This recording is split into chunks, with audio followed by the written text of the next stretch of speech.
a magical kingdom in a mixed up world. You're in the sweet spot, baby. You're in the sweet spot, girl.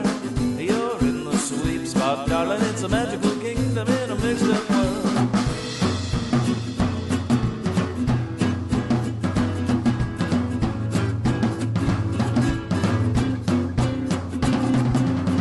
You're in the sweet spot, baby. You're in the sweet spot, girl. You're in the sweet spot, darling. It's a magical kingdom in a mixed up world. It's a magical kingdom in a mixed up world. It's a magical kingdom in a mixed up world. Welcome to the Sweep Spot Podcast. My name is Lynn, your host, and Ken's my co-host. Ken, how's it going?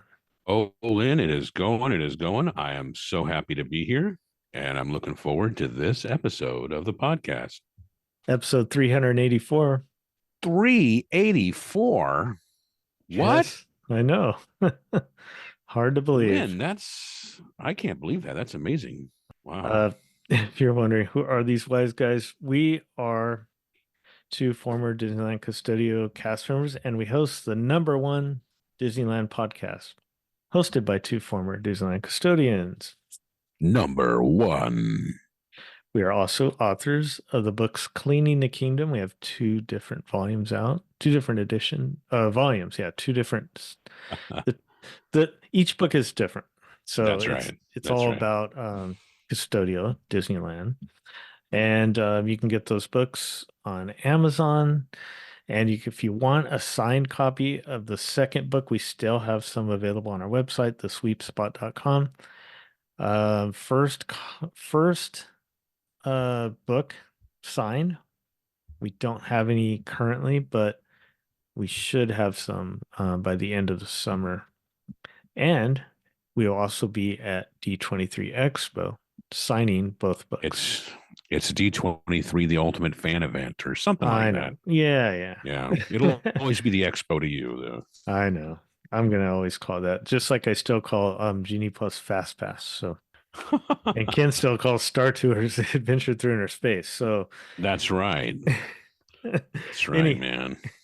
anyhow, so we have the books. You can get it digital copies on Kindle and wherever those are found, and audio versions of the books are found on Audible and wherever audiobooks are found. If you want to help support the show and get some cool perks, you can join our Patreon for $5 or more a month. You can get one bonus episode delivered to you that Ken and I record once a month specifically for the Patreons. And you get to join us once a month for our current events live, where we record our current events and you get to chime in with comments in the chat room. And I try to incorporate those into our, as we're talking about the current events. And everyone seems to enjoy the time. We've kind of got, a lot of regulars that come in there, and it's just be great to have more. So if you'd like to do Yeah. that, you can sign up. And Please do.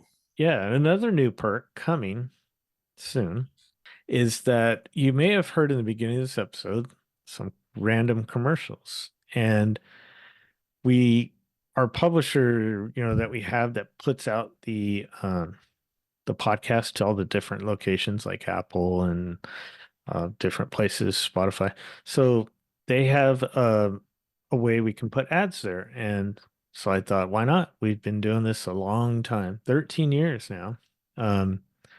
It seems like more people are doing this, and it also YouTubers have been having ads for years. So I figured, let's just do it, Yeah. And so sorry if it's a little bit of inconvenience, but for Patreons, I'm going to start putting up new episodes. So you can't go back and listen to the old ones. But You can listen to the old episodes. They just won't have. They will have the ads. Right. You can listen to the old episodes that have ads, but for now on, I'm going to have for Patreons, I'm going to upload the episodes onto Patreon, and you can listen to those ad-free. And there's also some instructions I'm looking into on how you can upload the ad-free to your like Apple podcast or Apple app. Oh, sorry, Apple Podcast app. And there's a way to do that. I'm still kind of learning. So, but it will be available. I will send it out to all the Patreons. So, anyways, just wanted to kind of address that and kind of explain a little bit. and hope you all understand. But most of all, we'd really, if you are a listener who's been listening and you enjoy our show, please subscribe to our podcast because that helps the most. Obviously, reviews are great, and we will always continue to ask for reviews if you've been listening. But subscribe to the podcast, download the episode, is really helpful too. That would be really great. Yeah, it just you subscribe for free in these places, and that way you don't miss an episode, and it really helps out. Yeah, when you subscribe, it downloads the episode automatically, so you don't miss out on an episode. We do them every they're released every like Friday night, Saturday morning, and then Friday mornings. So each week's different. But anyways, just wanted to kind of address all of that. And thank you everyone for listening. And I did want to continue. We talked a little bit about D23, the ultimate Disney The event. ultimate Disney Disney ultimate fan. experience Wow. or whatever. Yeah. Yeah. I did want to continue to talk a little bit about that because if you have tickets to go or somehow you plan on going, we will be there at a Laughing Place booth, and we will be there just for like a few hours every day, probably like 4 hours a day. We'll be there to sign books, and we'll have those times posted on our website as it gets closer, and we'll definitely announce it here. But we'll be there and selling our books and signing, and probably have some buttons to hand out. Try to have some different ones every year. So, all right, enough of that. All right, but before we get going, Ken, who is going to be on our show tonight? Now we have a returning guest, and he has worked at Imagineering before. He's not currently with Imagineering, so that means he's going to talk with us. Yeah. His name is Ethan Reed, and he was on what was it 379? He was on. Yeah. So we're glad to have him back because there's much more we still need to talk with him about. So I'm looking forward to picking his brain because last time I was just in stunned silence. I know. So this will be great. I'm looking forward to it. Looking to go to Disneyland Resort in California, Walt Disney World Resort in Florida, Aulani in Hawaii, or on a Disney cruise, or Adventures by Disney Vacation, I am here to help you book the best vacation possible, and my expertise and services won't cost you anything extra. Disney pays me, not you. As a perk by booking a package with me, I can also book your dining reservations, park reservations, tours, shuttles, and more. Let me do the hard work while you get excited about your upcoming Disney vacation. I can also book Universal Studios trips as well. Contact me at lbarron, that's LBARRON, at concierge.com, that's CONCIEARS.com, or the sweep spot at gmail.com.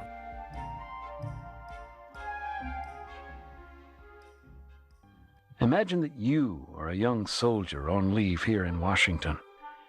Your name is Private John Cunningham. Naturally, you would come to my gallery to have your photograph taken. Well, Private Cunningham, step inside, and my associate Anthony will assist you. I'll be with you in just a few minutes. Nestled deep in the forest and located right in a brand new land, showcasing the wonderful collection of the explorer Lord Henry Mystic at his stately home known as Mystic Manor. Take a ride through one of the most extraordinary private museums in the world on a Mystic magneto-electric carriage, where once upon a time, Lord Henry's trusted companion Albert opened an enchanted music box. So we had our guest Ethan on episode 379. We recorded in March, so just a little over a month ago we recorded this, and we wanted to continue the conversation because there was so much to talk about, and I found Ethan very interesting and had a lot of cool stuff to say. So I think we're going to continue that now. And welcome back, Ethan. Oh, thanks, Len. Great to be back. And this time I'm here too. So and Ken's here, yeah. Yeah. Hey, Ken. I joke that I was, just awestruck last time, so I never said a word. Right. That's funny. Yeah, being awestruck. And one of the things that when I started at Imagineering, I was audio animatronics animator, and I think the most important audio animatronic in the history of Disney, right, is Abraham Lincoln, right? Oh That was yeah. the first humanoid animatronic audio animatronic figure, and Walt was so involved with that. You had Blaine Gibson sculpting it, and it was just, I remember watching it as a child on Main Street, and it was always that last attraction I would go on before we left for the evening. It's like one more to sneak in, right? And I remember when I first started at Imagineering, I was asked to go down and do some touch-up animation on the figure. And because with the audiometronic figures, the mechanics and stuff, they have to be, adjusted and changed. It's like your car, right? You have to align you align the wheels, all that stuff, change your tires out. You have to do the same thing with audiometronics. And then you have to tweak the program, just like make it look good again. So I was it was within my first year of being there, I was asked to go down and touch up Lincoln. And, I was just, it was amazing. I was awestruck just sitting there and like watching the show from the stage and, thinking like, Mark Davis had like helped direct the programming of this figure with, Wathel Rogers, and Walt was all over it. And it's like, you want to do it justice. You want to, make, Uncle Walt proud. Right. So, just sitting there was intimidating, right? Well, I And can imagine. Yeah. yeah. So that was fun. Just getting to do that. And I, basically went, I did that for like a few nights, and then I went back to animating Sinbad for Tokyo Disney Sea. But I got the opportunity again to work on Lincoln in 2001, which was the Road to Gettysburg show. Oh yeah. And I think a lot of people refer to that as what was it, the haircut show? You guys remember that? Oh right. Yeah. So, the binaural show, the audio show is really cool. And, I think it was it was based on a show. The first binaural show was at Walt Disney World. What was that called? It was the Monster Sound Show. Yeah. Alien Encounter. Oh yeah, there were two. I'm thinking of two different things. Alien Encounter in Tomorrowland, which used that technology. But over at the Disney Imagine Studios in 1989, they had the Monster Sound Show, and at the exit, they had these booths you would go into, and you'd put on these headphones, and it was it used that same technology. Yeah, it was cool. I mean, and I somehow, because I grew up watching like all the making of videos for like Beauty and the Beast, and you'd see the animators and they'd be in the recording studio, talking to Angela Lansbury and stuff like that for Mrs. Potts, like, oh, do it more like this. So, having graduated from Cal Arts and stuff, I'm like, well, that's what you do, right? So I, convinced the writer and the creative director on the project. I'm like, hey, I'm the animator. Can I, come to the recording session? And it was probably the most unique recording session I'd ever, that I've ever seen, because we drove way out past Santa Clarita. We're way into the Angeles National Forest, and we were in this little secluded, outdoor area with real birds and stuff like that. And we had this actor, I don't remember his name, but he was really good. And he'd like done a Civil War miniseries, I think, and that's how they had found him. But we're out in the middle of the wilderness, and we had the binaural head right there in front of him. So it's like, picture a mannequin with microphones and stuff, like where the ears are.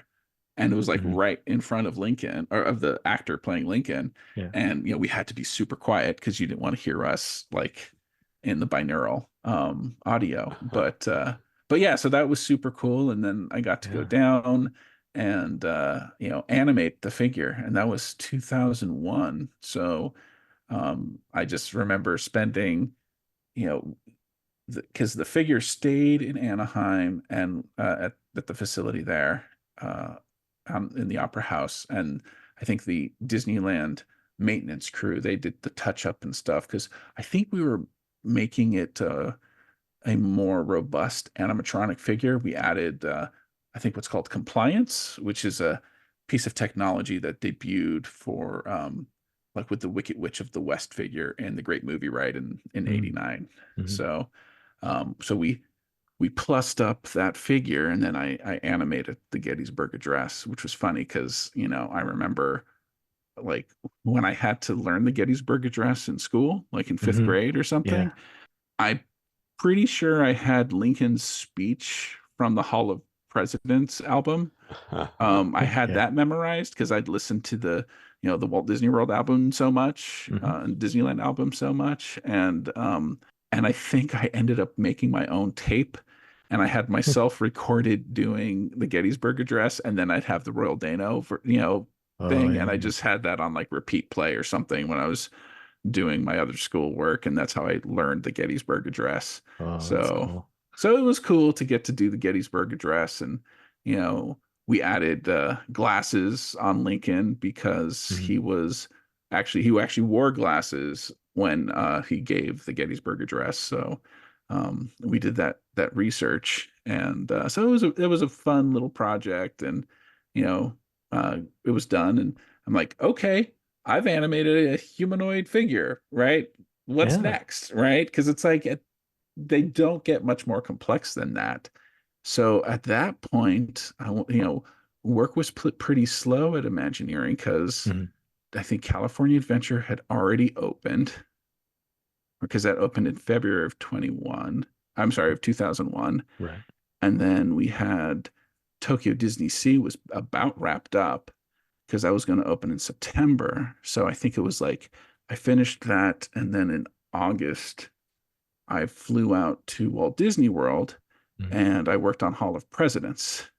And I did so the George W. Bush figure was being built at Tahunga and was being animated by my friend John Kutry, and I was responsible to animate the roll call, so all the other presidents. And then when I was there, we had to I actually reanimated the Lincoln figure because the animation director in Florida was like, "Oh, you did such a good job on the one in Anaheim. We'd like you to redo the one here." So I don't know if we did the Gettysburg Address. I wanted to ask you something about when you say animate, you know, maybe explain what that means. Well, to animate, you know, the audiomatronic figures, I mean, it's funny. The only form of animation that Walt Disney invented was audiomatronics, right? There was the you know, other studios were doing, you know, Felix the Cat and stuff like that. You know, 2D animation was not invented by Walt Disney. He was just perfected by his studio. But audiomatronics, that was something that came out of Walt's mind, right? And he, you know, he had people who, you know, he asked them to do things that, you know, had never been done, and they invented a new form of animation. So the animation console, which is what we used when I started, was designed by people like Wathel Rogers, who was an animator on Pinocchio, and you know, Bill Justice, who designed Chip and Dale. He helped develop the console because he was one of the animators. He animated Pirates of the Caribbean, a lot of most of the stuff through like the early 70s, right? And of course you had Mark Davis. Now, I don't think Mark ever animated one of the figures. He definitely gave direction on it, and he definitely did art direction on all the figures. But it was, you know, so there were things on the console, like, you know, that were familiar terms to a traditionally trained animator like myself, like in between and things like that, right? So basically, the you know, way I would animate is I would do thumbnail sketches. So like when I animated Lincoln, when I was at that recording session in the wilderness, right, I had my sketchbook and I quietly sketched you know, different gestures and stuff that the actor was doing, kept that, and then once I had the audio track, then I sat down and I planned my scene doing thumbnail sketches, just like you would in 2D or 3D animation. And then what you do is you put that in, you know, you pose the audiomatronic character using the knobs, right? So it's like a slider that you might find in, you know, Maya or something like that, like if you're familiar with 3D animation. So you would pose the character, and then you'd set, that's your, you know, That's pose number one. And then you would go forward, let's say 15 frames or half a second, and then you do your next large pose, which you've already sketched out. So you basically would do what's called a pose test, like you do in traditional or CG animation. So we would do that on the figure, and then you would start layering in all the other functions, right? So I would go pose to pose, and then there's a form of, it's basically puppetry that you learn, and you can only learn it at Disney on the console, and I don't even think they teach it anymore. But you basically are using the knobs on the console to just feel out the animation. It's almost like scrubbing an old video cassette, like if you remember ever doing that, and just like just going frame by frame. And so you're doing that, and then you're and some animators just go straight ahead, right? And they just take a knob, and then they just go through the entire thing, and then it looks kind of swimmy, right? They're not hitting poses. So it looks like they're underwater, if that makes sense. Oh, right. Okay. So that's kind of how the animation process works, or worked. Yeah. So today most of it's done in Maya, right? Or Motion Builder, and it's basically CG animators come in, and they do that same process. They animate it, but then it's given to the engineers, and then the engineers figure out how to engineer the character from that. Before, we would just do a sketch and say, hey, we want to do something like this. And I think it changed, right? Because when I started, most of this, like the Epcot days, they weren't really doing anything too fanciful. They were doing humanoid figures. So they were all versions of the Lincoln figure. So when I started, there was like a wall at Tahunga, which was the production facility for Walt Disney Imagineering in North Hollywood, California. And, you'd have a pelvis up on the wall. You'd have an elbow, and, it was a kit of parts, like IKEA, basically. And you're like, I need one of these. I need one of those. So, an art director, someone could just sketch, I need someone, I need a pharaoh for Spaceship Earth, right? And he's going to be seated. So then they would just, someone like myself, an animator, would, sit down and figure out, oh, I need this function, and you'd go shopping, basically.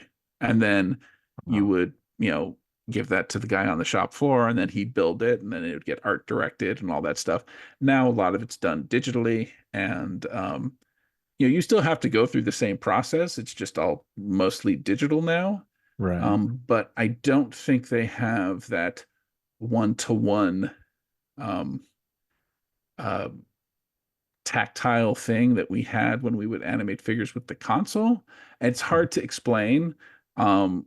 And you'd have to do it, honestly, to understand it. But it's like, there's tricks. It's more like puppetry. It's like driving a car, right? It's like, and each car handles different, right? So that's kind of, you'd find the sweet spot, and you'd like, oh, hey, it looks really good right here if I do this, or oh, what if I did that? So it's experimentation, right? So anyhow. Wow. Yeah. Yes. I was just curious. You've used that term a lot, and I thought, let's just ask him what it means, because listeners may want to know. Yeah. So, I mean, it's the animators at Walt Disney Imagineering are in the show programming department. So, like Bill Justice, he animated Mickey Mouse Revue. He animated the Country Bear Jamboree originally. He animated Pirates of the Caribbean and Haunted Mansion. And if you watch some of those older, there's like the one with Kurt Russell, Disneyland Showtime, right? Oh, yeah. Where they show the making of Haunted Mansion.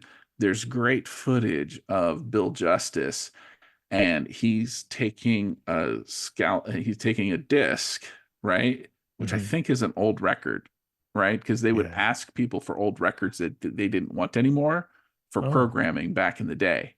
And they would sit there, like Bill would sit there with an X-Acto knife, and he'd carve out the sine wave, basically. So today it's all done digitally, but all that stuff really started at Imagineering, right? So in fact, one of my friends, he started in Imagineering a little bit before I did, and he helped train me at Imagineering. He left and he went to Walt Disney Animation Studios, and he told, like, I went over there one day and I looked at the controls they had for their in-house software for animating the characters, like on Rapunzel and Frozen and stuff like that, and the interface looked like the old 1970s Audiomatronic console from that Bill Justice used. So anyhow. Remember in the old videos, they'd show like when they were programming for Carousel Progress, was that they had that like apparatus that he was wearing? Yeah. So that's really interesting because that was Waithel Rogers, and he's wearing that Doc Brown looking helmet, right? Right. And that was the first use of motion capture in the history of the world, right? And that was Walt Disney starting that.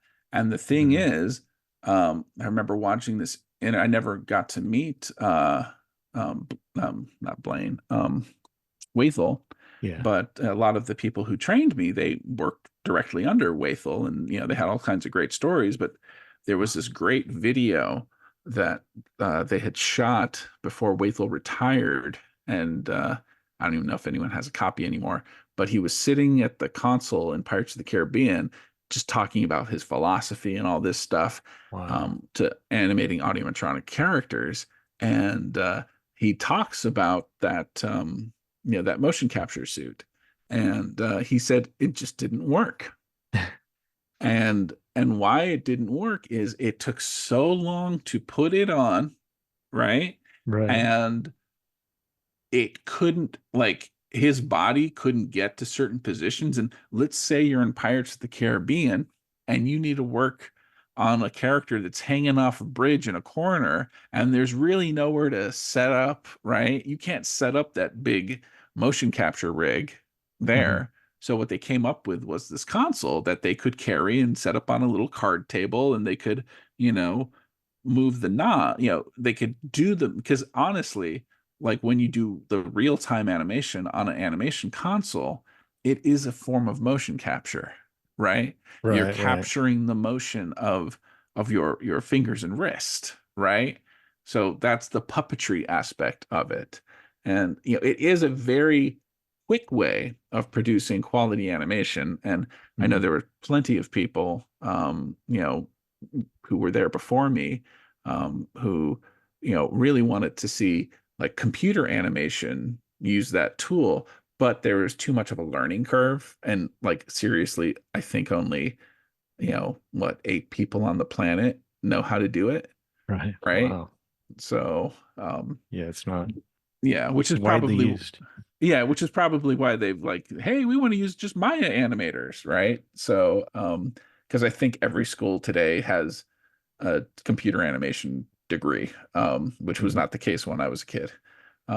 So yeah, it's very different. And to me, I think it's a lost art, because I don't think there's many people. I don't know if there's anyone on staff at Imagineering who actually know how to use the animation console anymore.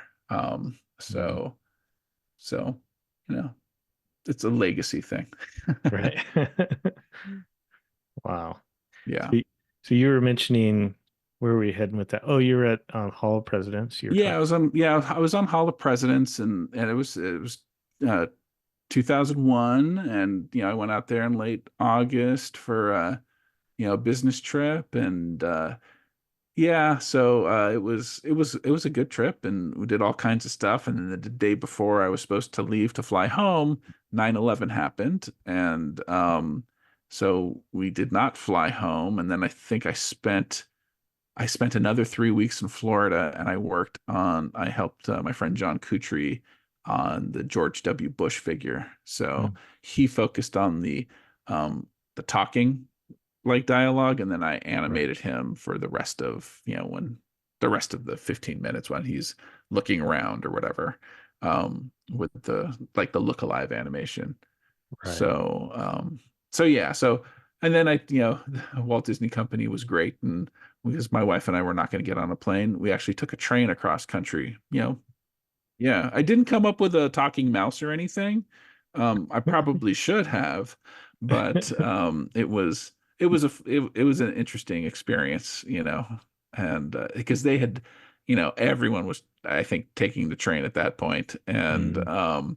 they were taking trains that I don't think had seen the light of, like, they were like in mothballs, right? And like I just remember the train I was on, and this is like 2001. It looked like 1980s rust carpet and fabric, and it was like, Mm. I felt like I was in some weird time warp, right? So um but anyhow, we made it back, and then I started working on Everest, so the Yeti, and then from there, so I'd done Lincoln, and then I got the opportunity to do Lincoln again in in 2009. Tony Mm. Baxter had been made the portfolio leader for the Disneyland Resort, and he and Josh Shipley had been, wanting to bring Lincoln back because it had been closed, right? Right. Because they had closed it for the 50th and put in that Steve Martin movie, which is a lot of fun, very, Oh very yeah. entertaining film. Um, but I think the diehards, we all wanted to see Abe back. So I actually started working on that, and that was an interesting time because it was our first use of an electric um, head, right? So everything else had been actuated, like the movement was caused by hydraulics Hmm. or pneumatics, so air. And this was the first electric figure. And I think we had experimented, right? We had done a Miko figure that was in a basket that was electric, but Mm. that was a play test that we had, it was basically just an R&D project we had done at Tahunga. And then Lucky the Dinosaur, he had come out, if you remember him, he was Hmm. an all electric figure.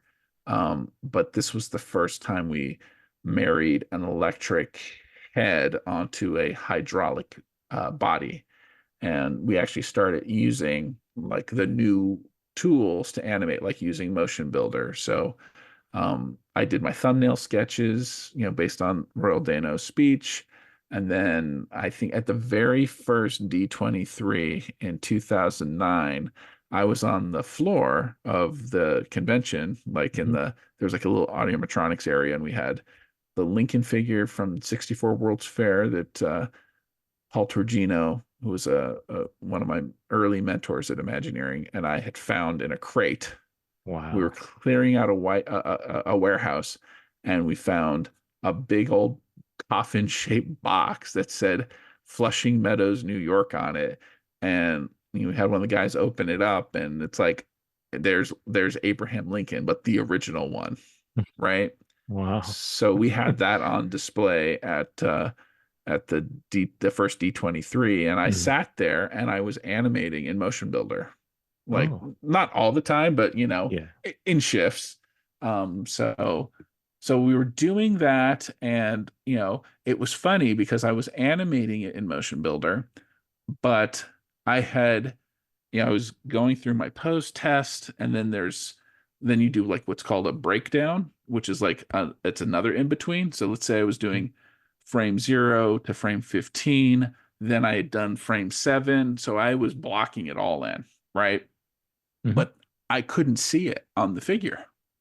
And I kept asking the people developing the software, I'm like, hey, can I see this? Because I'm spending project dollars, right? So Disneyland had funded us to animate this figure. I knew how to do it on the console, but hey, I want to do something new. I want to try this new way of animating, right? And but it was still in a very experimental phase, and they couldn't show it to me on the figure. And then we were like 3 weeks or 4 weeks from opening, and I'm like, I don't have time if this doesn't work, right? So Yeah. even though I had spent all this time using, experimenting with this new software, because I couldn't load it onto the character, I had to do my due diligence and just, hey, I need to get this show open. So I said, get rid of this thing. We're going to use the console. We're going to go old school, and we're just going to get it done. And that's what we did, right? Because, we had a project to open. So, but that was the last time I did a humanoid figure, because I really, it was fun the first time, right? But, when I started on Sinbad, which are these cute little 3 foot tall, cartoony characters. And they're very, animated, right? They're cartoony animation.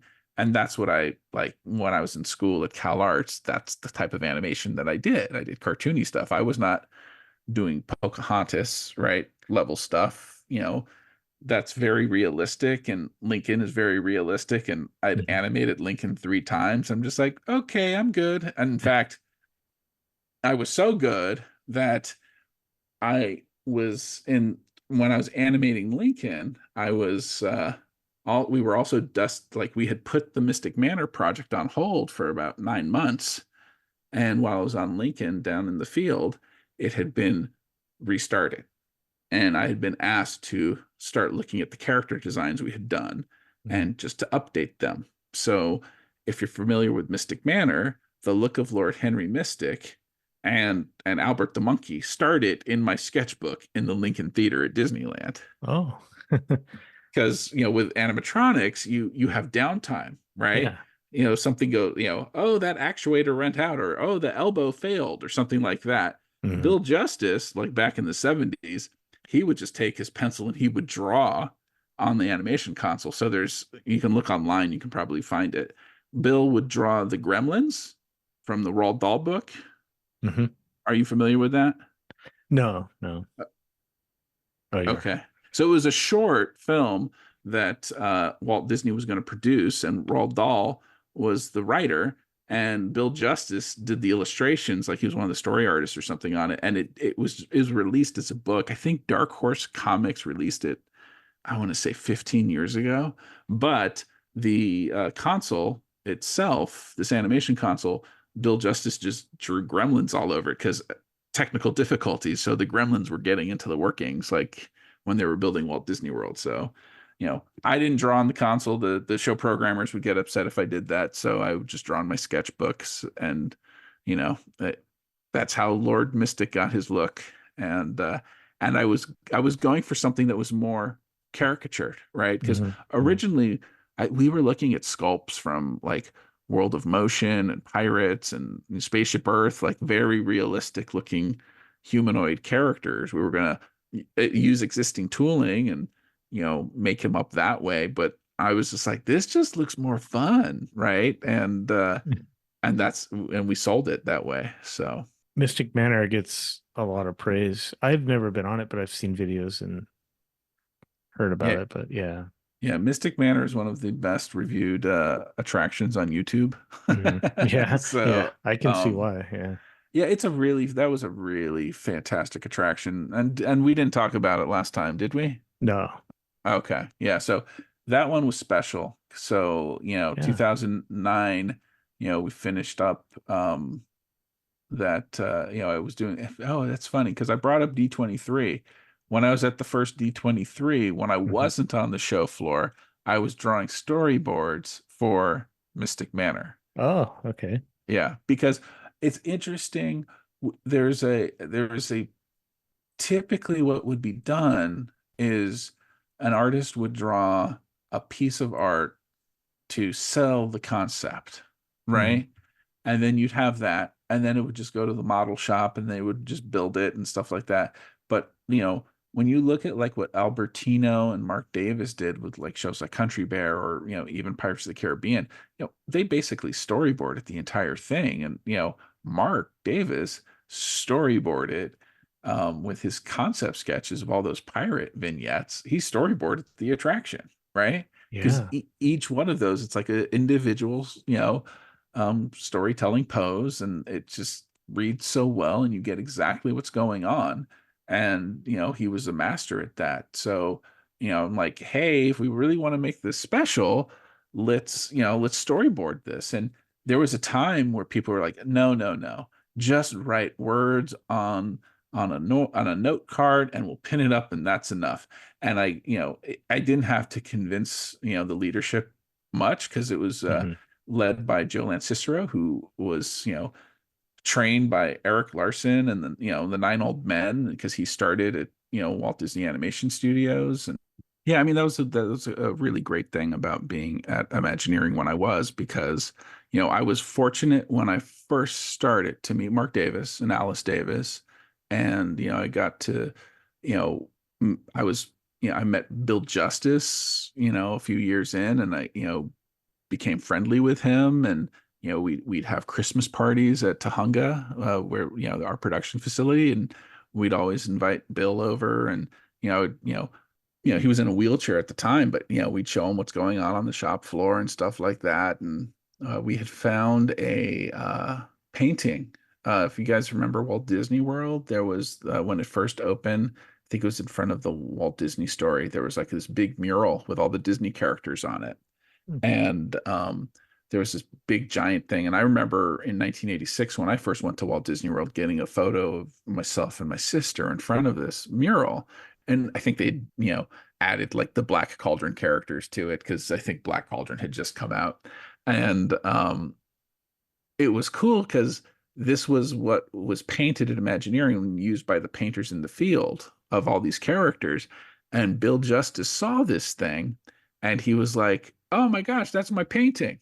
So Bill had painted all of those characters, and if you look at it, it's totally his style. And then he showed me on Pongo from 101 Dalmatian, on his little like license. He had his he sketched in his initials BJ, right? So so that was very cool. So I got to even though I didn't work with them on projects, I got to meet a lot of the original Imagineers, right? The people who created it with Walt, right? And and then I was trained by the second generation of Imagineers, like Tony and Joe Cicero, and Eric Jacobson, and all these really Tom Morris, all these really great Imagineers. And so it was a good time to be there. So yeah, it was fun. Yeah, I was going to ask you that, and you kind of mentioned that you got to meet some of the the original Imagineers, but just being in Imagineering during that time, did you ever, I mean, you mentioned you saw the Lincoln, you guys found that, but was there anything that you got to see that was just, something that amazed you that they had maybe? I mean, you gotta realize, it's like, because I was such a Disney nerd, right? Growing up, I always tell the story that, like, I wanted to go to Cal Arts, and I wanted to go to feature animation, so that when I was in my 50s, I'd be good enough, like Mark Davis, to actually be an Imagineer. So I'm not 50 yet. There's still time for me to go back. True. But it was interesting, because I felt like when I was at Cal Arts and I came in for my interview at Tahunga, right? Because I didn't interview at 1401. I interviewed at the production facility, where they really made the magic, right? That's where they built the sets. That's where they built the figures. It was like, it looked like Disneyland Showtime, or one of those old Walt Disney Presents, where Walt's walking around in his blue sweater through the machine shop or whatever. And it was just magical, because I remember seeing people painting playing cards from Alice in Wonderland for the Alice in Wonderland restaurant at Tokyo Disneyland. I remember seeing mummies being built for Tokyo Disney Sea. And it was like, and there was people packed everywhere. They were building Winnie the Pooh figures for Pooh's Honey Hunt for Tokyo. I mean, there was so much going on, and it was so exciting to be in that facility, in that building. I can imagine. And then 2001, we opened all that stuff. And yes, there was a lot of media work for Disney Studios Paris, but there was not much figural stuff. There was not much show set being built there. And, it was the Pressler era. So I got to see a lot of shrinkage, right? And Right. it was sad. It was very sad because when I Yeah. first started there was no parking. Like we would have to park on the street sometimes if you got there late, right? And it was like it was kind of almost an incentive to get there, but we had to start double stacking cars, right? And Wow. to park. I mean, it was very full and very, it was a very fun environment to work in at the time. And then, there was just layoffs, right? And they just never really stopped. Like they Mhm. really didn't. And after Tokyo Disney Sea opened, there, the people who gave us Tokyo Disney Sea, a lot of them did not remain, right? Mhm. And I just remember thinking to myself, like, what? You get rid of these people? These people are amazing, right? Yeah. And it was like, and I knew, and I said, I told myself, it's like, okay, Ethan, you're a fan, but this is a job and you will have a shelf life, right? Mhm. Um, you know, yes, in my wildest dreams, I would have retired from the organization, but it's like, and it was not constant, and there were some really good moments, like, I think 2007 to like 2000, 12 or 13, that was probably like my favorite stretch there, right? Mhm. Because I was working under Joe Lancicero on Monsters Incorporated at Tokyo, and I was working on Mystic Manor. And I was did the Lincoln project with Tony. So lots of fun, exciting stuff going on in that time frame. And Bruce Vaughn was in charge of the company at the time, so he's in charge of the company again. So maybe they're going to hit another golden. I hope they hit another golden age. Yeah. But to me, that was like a very, good age for Imagineering because, we did like the Fantasyland expansion at Walt Disney World, which I was involved in. So we brought like the Little Mermaid attraction that Larry Nicolai and Chris Crump did for California Adventure. We brought that to Oh yeah. Florida. Mhm. So I, went over to do the animation and stuff. I got to do a little art direction on a Scuttle figure that was added to the queue there. So Oh, that was cool. fun. Yeah. And then Seven Dwarfs Mine Train was this attraction that kind of came from nowhere. It wasn't originally in the plans Mhm. for New Fantasyland, and it was added. I think Tom Staggs came in and he's like, "Hey, you've got this, Bell meet and greet, which has the animatronic figures in it." And that's a funny one because I had pitched that to Marty Sklar back in I think 2000. In 2000 I pitched that. Mhm. So it was fun to see it come back, right? And they always say, "Oh, a good idea never goes away." And I keep seeing these things keep coming up. But yeah, Seven Dwarfs Mine Train was a lot of fun. And so basically Mystic Manor, that was the last attraction I animated because I was so close to those characters because I designed Mhm. them and I wanted to see it through. And then on Seven Dwarfs Mine Train, I'm like, I don't have time to animate that and Mystic, so I went into an art director role on those figures. So I got to be the Mark Davis and come up with the vignettes, and then I helped Oh, neat. develop what we did for their faces with Walt Disney Animation Studios. Dave Bossert, he was in charge of the special projects group, so Oh yeah. I worked with Dave on that and his whole crew, which was fantastic. And those turned out really, really nice. And you know, that was a fun project. And then after that, it was kind of like, you know, what's next? And Mhm. it's like they were gearing up for like Star Wars, what became Galaxy's Edge. So I did a bunch of sketches for Rise of the Resistance. So I helped figure out the staging and, I got to Oh, be the Mark Davis on that and, do the character sketches and help wow. figure out what those, figures would do or how they would perform. Yeah. And then I did the same thing for Beauty and the Beast for Tokyo, which was super fun. That was a really fun attraction. And then I was given the opportunity to art direct something, and I basically said, "Hey, I want to do something that does not have audio animatronics in it Yeah. because I really wanted to stretch my wings and unfortunately, at a, big company, any company, if you start as one thing, people will remember you as, oh, you do that, right? Even though you've been there for 20 years and you've grown and done different things, most people still thought of me as an audiomatronic animator.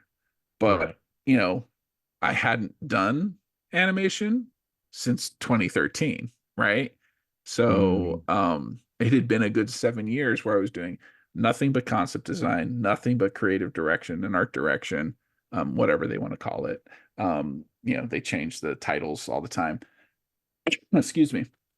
But it was definitely so I worked on Mini Style Studio for Tokyo Disneyland, but that was great because it was Toontown. It was an extension of Toontown, and Joe Lancicero, who I've mentioned a few times, he was one of my mentors, and he had directed Toontown, and he came up with that look. So I went to him, and he gave me his books, like his design books that he and his team used on the original Toontown, and my team worked on that, and I had a great color stylist on that, Monica Gerber, and she was fantastic, and it was so much fun, and we did that, and I went out to Tokyo in 2019 in the fall, finished that up, and then I had started